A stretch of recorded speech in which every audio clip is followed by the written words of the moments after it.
भारत पाकिस्तान जंग की हो रही थी बात, तभी कोहली का क्यों आया जिक्र। कौन है डीजीएमओ राजीव घई, जिन्होंने क्रिकेट की भाषा में बताया कैसे हारा पाकिस्तान। मिलिट्री एकेडमी से पढ़े 33 साल पहले पहनी सेना की वर्दी अब चर्चा में आई। ये है भारतीय सेना के डीजीएमओ यानी director general of military operation Rajiv Ghai.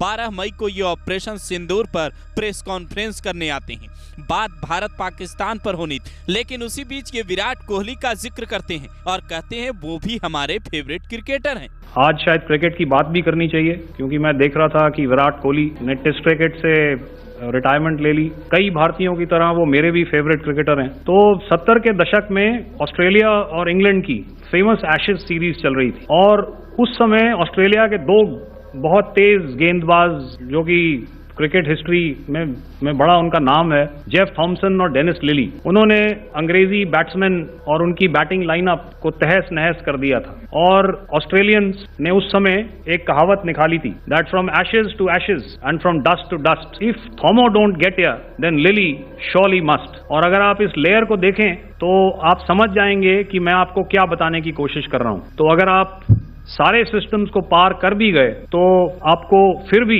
Airfield या लॉजिस्टिक इंस्टॉलेशन या जो भी चीज को आप टारगेट कर रहे हैं उसमें पहुंचने से पहले कोई ना कोई इस लेयर्ड ग्रिड का सिस्टम जरूर गिरा देगा। इसके बाद राजीव घई क्रिकेट की भाषा में ये भी समझाते हैं कि कैसे हमने पाकिस्तान को धूल चटाई है। तो पहले वो वीडियो सुनिए, वो प्लान सुनिए, फिर बताते हैं ये हैं कौन।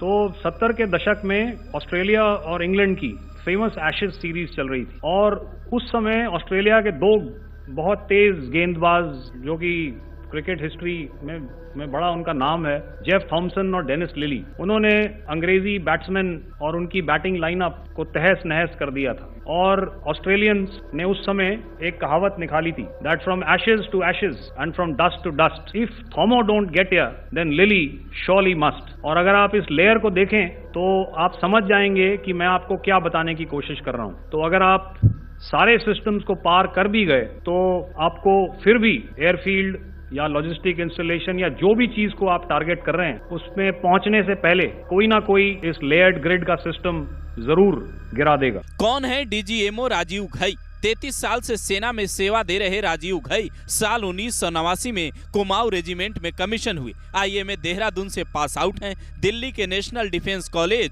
और तमिलनाडु के वेलिंगटन कॉलेज से पढ़े हैं। साल 2023 में चिनार कॉर्प्स के जनरल कमांडिंग ऑफिसर बने, कश्मीर में शांति स्थापित की। साल 2024 में डीजीएमओ बने, ऑपरेशन सिंदूर में अहम भूमिका निभाई। कहते हैं 9 में से 5 टेरर कैंप को इन्होंने ही चिन्हित किया था जहां भारत की मिसाइलें जाकर गिरी और वो इलाका, पाकिस्तान का वो अड्डा धुआं धुआं हो गया। फिलहाल आर्मी में लेफ्टिनेंट जनरल का पद इनके पास है। इनका काम मिलिट्री ऑपरेशन का प्लान बनाना, उसे लीड करना और संघर्ष के हालात में दूसरे देशों के डीजीएमओ से कांटेक्ट करना है। जब पाकिस्तान भारत के पलटवार से घबराया तो इनसे ही पाकिस्तान के डीजीएमओ जनरल कासिम अब्दुल्ला ने बात की और फिर सीज़फायर का ऐलान हुआ। यानी इनके कंधे पर जितने सितारे हैं उतनी ही बड़ी जिम्मेदारी भी है।